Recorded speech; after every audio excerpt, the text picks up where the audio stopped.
Welcome to Time News Studios.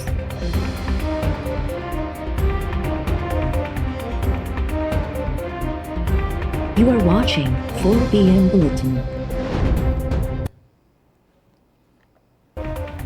Foreign funding case में तहरीक इंसाफ जो दामन साफ़ आहे। पीटीआई मना कयल पर ॾही फंडिंग हासिल नाहे कई।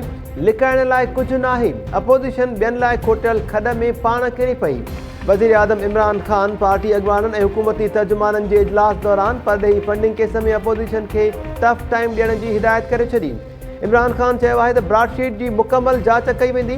केस में फ़ाइदो वठंदड़नि खे समूरनि माण्हुनि खे वाखो कयो वेंदो। नून लीग कब्ज़े माफ़िया खे सपोर्ट करे रही आहे।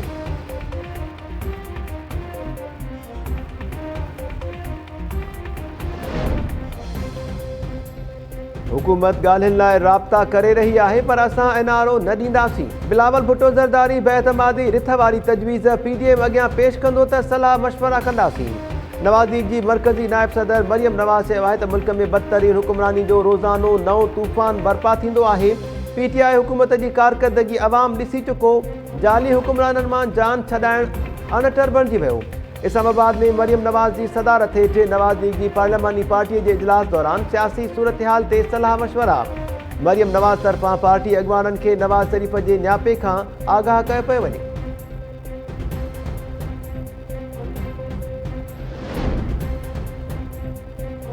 नैब जे अॻूणे chairman retired lieutenant general Syed Amjad Shah जो बरतानवी अदालत में ॾिनल बयान मंज़र आम ते अची वियो।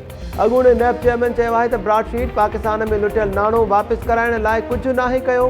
नैब जो अॻूणो प्रोसिक्यूटर जनरल फारूक आदम ख़ान जो पुटु ब्रॉडशीट जे पार्टनर तौरु कमु करे रहियो हो। Retired lieutenant general Amjad Shah इंकिशाफ़ कयो आहे त ब्रॉडशीट सां मुआहिदो लाॻापियल वज़ारतुनि जी मंज़ूरी बिना कयो वियो। ब्रॉडशीट नैब तरफ़ां मुहैया कयल ॼाण खे ई हदफ़ ख़िलाफ़ इस्तेमालु कंदो रहियो। ब्रॉडशीट नैब खे का फ़ाइदेमंद ॼाण न ॾेई सघियो ऐं न ई वरी लुटियल पैसो वापसि आणण में मदद कई।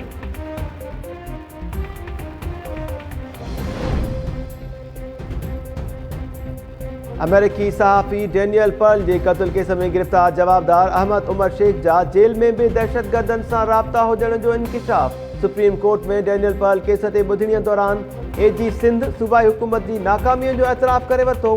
अहमद उमर शेख वटां जेल मां 7 मोबाइल फ़ोन्स ऐं सिम्स हथ करण जी बि दावा। ॿुधणीअ दौरान जस्टिस सजाद अली शाह पुछियो त अहमद उमर शेख तरफ़ां जेल में बि मोबाइल फ़ोन इस्तेमालु करण जो ज़िम्मेवार केरु आहे। एजी सिंध चयो त जवाबदार तरफ़ां जेल मां दहशतगर्दनि सां राब्तो करणु सिंध हुकूमत जी नाकामी आहे। अहमद उमर मुल्क दुश्मननि जो एजेंट आहे। जस्टिस मुनीब अख्तर चयो त अहमद उमर खे हिरासत में रखण वारे हुकुमनामे में दुश्मन एजेंट जो ज़िक्र ई नाहे। सिंध हुकूमत चाहे थी त अहमद उमर खे हू पाण न पर अदालत दुश्मन करार ॾिए। सिंध सरकार जी दरख़्वास्त ते अटॉर्नी जनरल ऐं चइनी सूबनि जे एजीज़ खे नोटिस जारी। अदालत अहमद उमर शेख ऐं ॿियनि जवाबदारनि जी आज़ादीअ बाबति हाई कोर्ट जो हुकुम मुअतल करण वारी इस्तदा रद्द करे छॾी।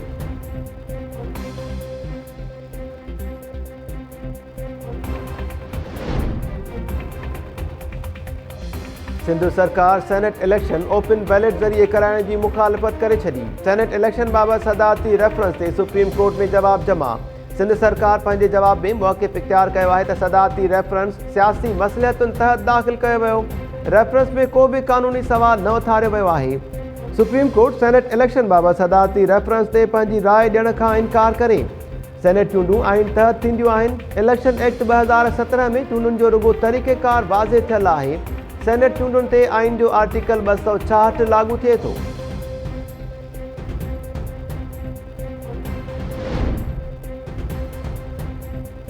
हिक पीडीएम ऐं केई बयानिया। बिलावल जो बेएतमादी रिथा आणण ते ज़ोर ऐं मरियम नवाज़ जो लॉन्ग मार्च ते इसरार।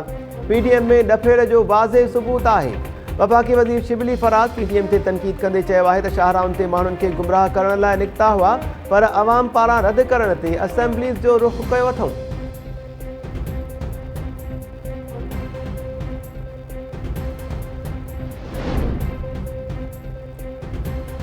वफ़ाक़ी हुकूमत जी इजाज़त खां पोइ सिंध हुकूमत कोरोना वैक्सीन जो ऑर्डर ॾेई छॾियो। फरवरी खां अॻु वैक्सीनेशन शुरू करण जो ऐलान।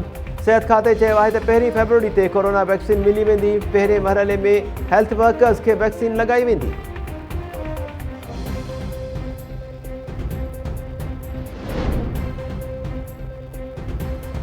सिंध में कुछ ग्रुप्स पाड़ेसरी मुल्कनि जी हिमायत से मसला पैदा करण घुरनि था। कुछ कॉम्परस ग्रुप इस्तेमाल थियण लाइ सदाई तैयार आहिनि। शरपसंद ग्रुप्स खिलाफ टारगेटेड ऑपरेशन जारी आहे।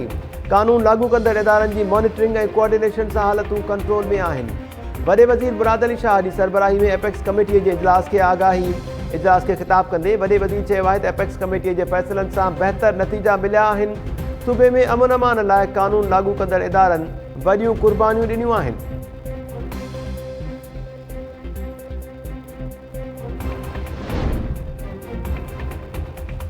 सिंध में कानून लागू कंदड़ इदारनि ते 7 सालनि दौरान 108 दहशतगर्द हमला थिया। 507 अगवा जा वाक़िया रिपोर्ट थिया। मोनिका लाड़िक केस में 3 जवाबदारनि खे गिरफ़्तार कयो वियो आहे। IG सिंध पुलिस मुश्ताक महर जी एपेक्स कमेटीअ खे ब्रीफिंग। IG चयो त साल 2019 ऐं 20 दौरान 3064 क़त्ल जा वाक़िया रिपोर्ट थिया। अगवा जे वाक़ियनि में 2 सालनि दौरान इज़ाफ़ो थियो। IG मूजिबि साल 2019 में 72 ऐं 2020 में 207 माण्हू अगवा थिया।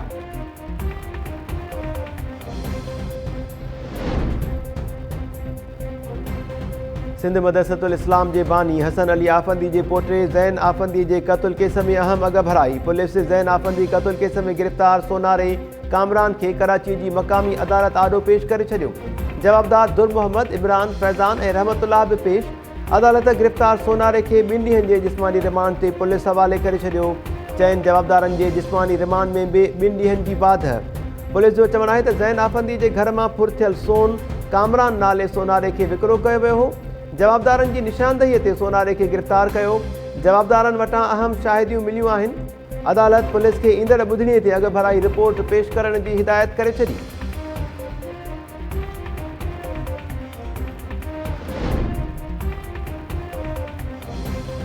नैब सिंध मेडिकल कॉलेज कराची में जाली दाख़िलाउनि बाबति रेफरेंस ते जवाबदारनि ख़िलाफ़ शाहिदियूं पेश करण में नाकाम।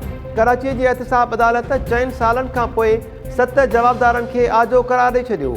जवाबदारनि में कॉलेज जो अॻूणो प्रिंसिपल अकबर हैदर, डॉक्टर शमशेर, अब्दुल हादी सिद्दीकी, प्रोफेसर नसीरुद्दीन ऐं ॿिया शामिल। नैब कराची साल 2000 खां 2001 ताईं कॉलेज में मुबैना जाली दाख़िलाउनि जो रेफरेंस दाख़िल कयो हो।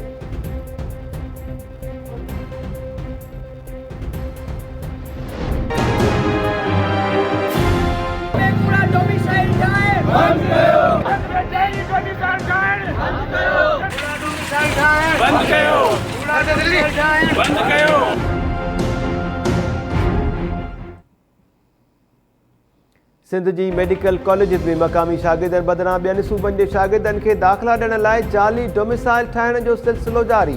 यूथ एक्शन कमेटी जे सॾ ते शहरी तोड़े शागिर्द सरापा एहतिजाज बणियल। हैदराबाद, सखर, नौशहरो फेरोज़ ऐं ॿियनि शहरनि में बि DC ऑफिस आॾो एहतिजाजी मुज़ाहिरा। GDA MPA Shahryar Mahar time news सां ॻाल्हाईंदे चयो आहे त जाली डोमिसाइल ठाहिण वारे स्कैंडल में सिंध हुकूमत मुलविज़ आहे। जाली डोमिसाइल मामले ते कमिश्नर ऐं DC सां राब्तो कयूं था, पर उहे कॉल अटेंड करण लाइ तयारु न आहिनि। मक़ामी शागिर्दनि जे हक़नि लाइ सिंध असेंबलीअ में भरपूर आवाज़ उथारींदासीं।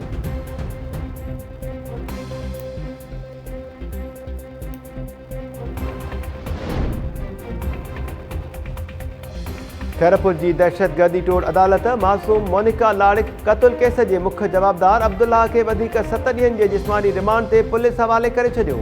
जवाबदार जी अदालत में पेशीअ वक़्तु सिक्योरिटी जा इंतज़ाम सख़्त कया विया हुआ।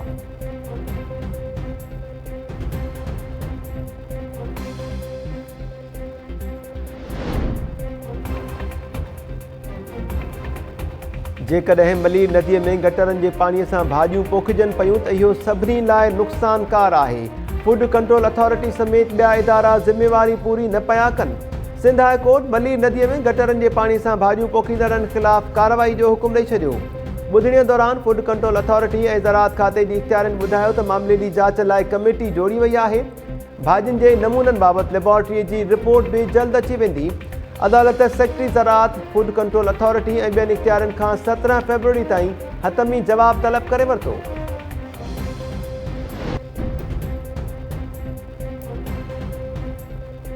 सिंध हाई कोर्ट ॾियारी यूनिवर्सिटीअ में गैर क़ानूनी भर्तियुनि वारे मामले में नैब खे आगा सिराज दुरानी जी गिरफ़्तारी खां रोके छॾियो। 11 फरवरी ताईं हिफ़ाज़ती ज़मानत मंज़ूर।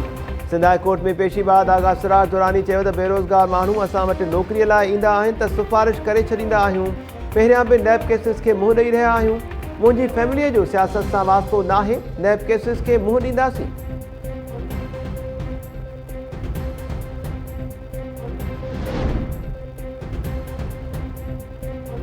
करमपुर जो गढ़ी तेगो जो कचो धाड़ेलनि जी आमादगाह बणियल। धाड़ेल वधीक 2 ॼणनि खे अगवा करे विया, जंहिं बाद धाड़ेलनि वटि क़ैद माण्हुनि जो अंगु छत थी वियो।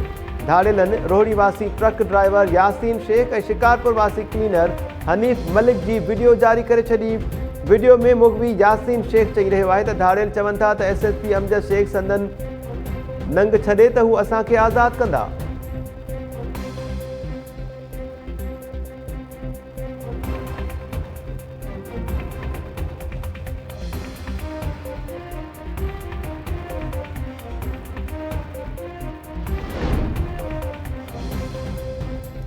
सिंध जे नामियारे तारीख़दान डॉक्टर मुबारक अली जी पेंशन बाबति टाइम न्यूज़ ते ख़बर नशर थियण बैदि सिंध यूनिवर्सिटी जे वाइस चांसलर जो नोटिस।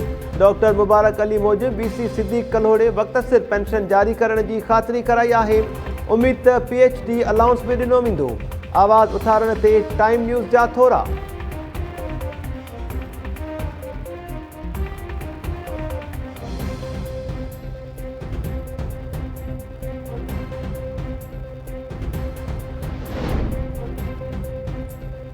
ऐं उमरकोट में सिहत खाते जान बचाईंदड़ दवाऊं मरीज़नि खे ॾियण बदिरां रोड ते उछलाए छॾियूं। DG हेल्थ मामले जो नोटिस वठंदे जांच कमेटी जोड़े छॾी। रोड ते उछलियल दवाउनि जो अञा मुदो ई ख़तमु नाहे थियो। शहरियुनि सिहत खाते ख़िलाफ़ एहतिजाज कंदे इल्ज़ाम हयो आहे त सरकारी अस्पतालनि में मरीज़ दवाउनि लाइ दरबदर थींदा रहनि था, पर दवाऊं मुफ़्त ॾियण बदिरां रोडनि ते उछलियूं वञनि थियूं।